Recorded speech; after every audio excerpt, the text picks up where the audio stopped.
नमस्कार। काठमाडौँ जिल्ला अदालतमा विगत 2083 जेठको 27 गतेदेखि हेर्दैमा रही माननीय न्यायाधीश श्री तेजबहादुर खड्काजीको इजलासबाट आज कसुर ठहर आदेश भएको ठगी, सङ्गठित अपराध, लिखित कृत्य, राज्य विरुद्धको कसुर र यो चाहिँ संयुक्त एकीकृत कसुरको मुद्दा आज कसुर ठहर भएको छ। माननीय न्यायाधीश तेजबहादुर खड्काज्यूको इजलासबाट कसुर ठहर भएको मुद्दामा 3वटा लगाउका मुद्दा समेत सामेल रहेको थिए। उक्त मुद्दाहरूमध्ये 080 सिवान 0637 गजेन्द्र बुढाथोकी समेतको जाहेरले वादी नेपाल सरकार र प्रतिवादी बेचन झा समेत भएको मुद्दा हो।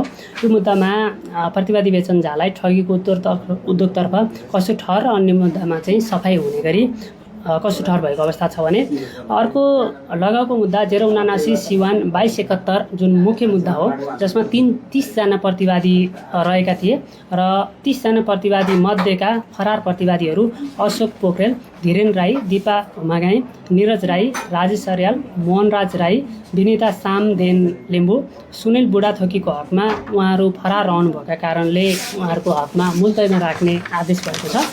त्यस्तै गरी हाजिर भएका प्रतिवादीहरू 22 जना हाजिर हुनुहुन्थ्यो। त्यो 22 जना प्रतिवादीहरूमध्ये कृत्यतर्फको कसुरमा प्रतिवादी टेक्ना रिजाललाई परिचय पत्र कृत्यतर्फ कसुर ठहर भएको छ। त्यस्तै गरी प्रतिवादीहरू केशव दुलाल र सानु भण्डारीको हकमा परिचय पत्र कृत्य तथा पन्थी कार्यदलको प्रतिवेदन कृत्यतर्फको कसुर ठहर भएको अवस्था छ। त्यस्तै गरी राज्य विरुद्धको कसुर, ठगी र सङ्गठित अपराधतर्फको कसुरमा प्रतिवादीहरू केशव दुलाल, इन्द्रजित राई, सानु भण्डारी, गोविन्द कुमार चौधरी, सागर राई, आङटावा शेर्पा, सन्देश शर्मा, टेकनारायण पाण्डे, टोपबहादुर रायमाझीलाई राज्य विरुद्ध कसुर, ठगी र सङ्गठित अपराधतर्फको कसुरमा कसुर ठहर भएको अवस्था छ। त्यस्तै गरी राज्य विरुद्धको कसुर, ठगी र सङ्गठित अपराधतर्फको मतियारतर्फ पनि कसुर ठहर भएको अवस्था छ।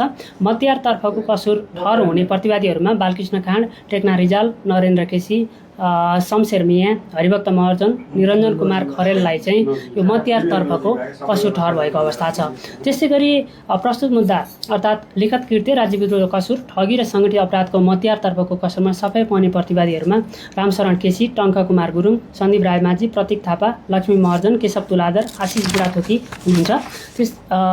र लगाउको मुद्दा 080 सिवान 9425 को मुद्दा पनि यसै साथ आज कसुर ठहर भएको अवस्था छ। धन्यवाद।